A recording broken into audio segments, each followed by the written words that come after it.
rise to support the bill, although with some reservations.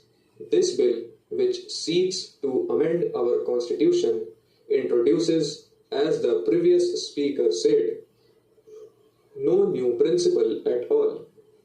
It only facilitates the implementation of a principle already adopted by us, by Parliament, and by the country. It is an enabling bill to protect the enactments which have been passed by the various state legislatures in the country. As everybody knows, certain enactments were struck down by the courts, by the Supreme Court in some cases, and by the High Courts in some other cases on the ground that some of the provisions of those enactments were violative of certain articles of the Constitution. The validity of the Land Reforms Act has been challenged. Now, what is to be done? I think there are two alternatives before us.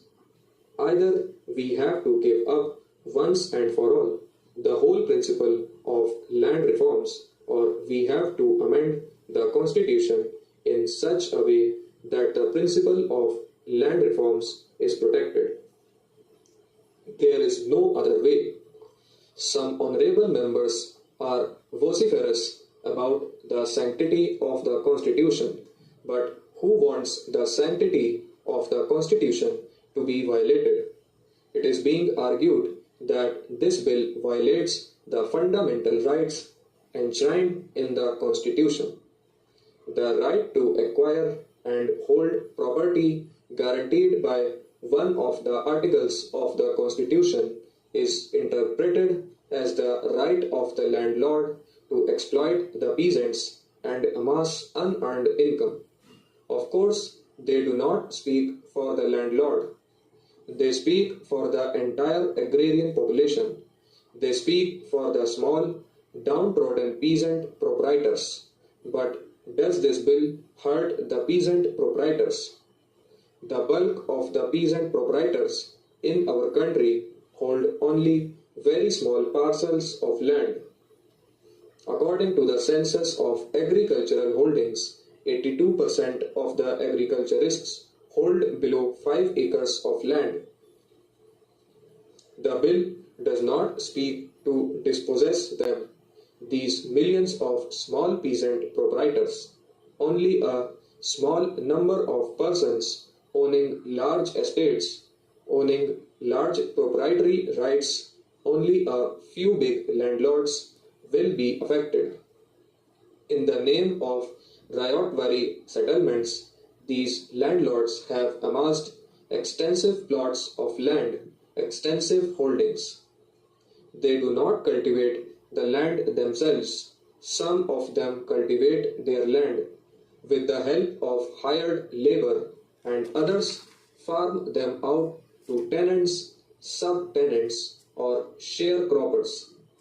Madam, it is only just that those who till the land must get the ownership of the land they till, and those who own land in excess of the ceiling should be deprived of the excess, and the excess distributed to those who are willing to cultivate and who have no land.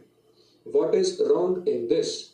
It is true that the security and the so-called fundamental rights of a few big landlords are taken away by the bill. But what about the security and fundamental rights of millions of small peasants, downtrodden peasants, who cultivate the land and produce our food? Does the Constitution want that the bulk of the peasant masses and agricultural workers in the countryside should have no right to enjoy the property created by their own labor? That is certainly not the spirit of our Constitution. Our Constitution provides that the ownership and the control of the resources of the community are so distributed as to subserve the common good. This directive principle is also a fundamental principle, more fundamental than the right of the landlord to exploit the peasant.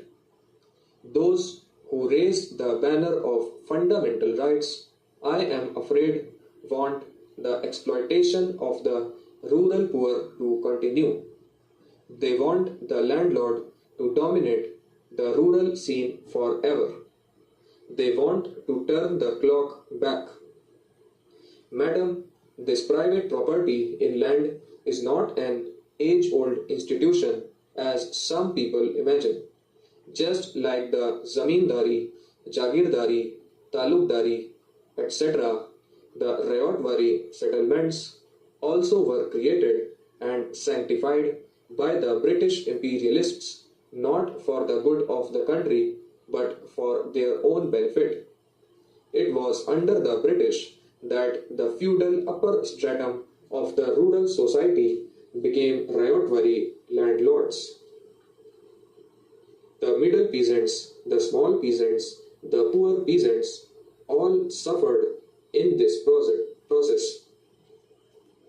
Under the crushing colonial oppression, many tillers lost their land, lost their private property to the landlords, to the money lenders and traders who invested their ill-gotten money in land and became Rayotwari land owners. Thus, land became concentrated in the hands of a few landlords and traders and money lenders who turned into landlords. At the same time, millions of peasants, not only small peasants, but even middle peasants, were turned into landless agricultural workers.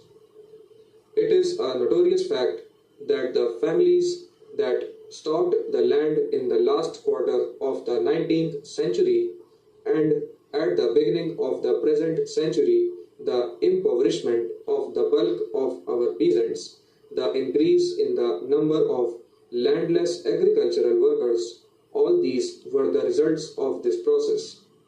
This right of landlords is sought to be preserved.